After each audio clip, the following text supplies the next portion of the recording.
ఇడ్లీని మీరందరూ మంచి టిఫిన్ అని చెప్పుకుంటూ బాగా తింటుంటారు.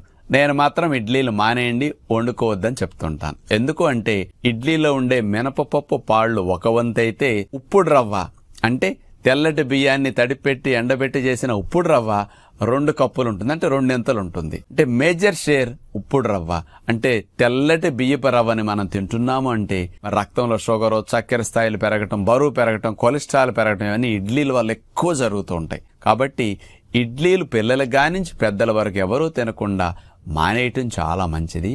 ఇడ్లీ స్థానంలో ఆవిరి కుడుము చాలా మంచిది.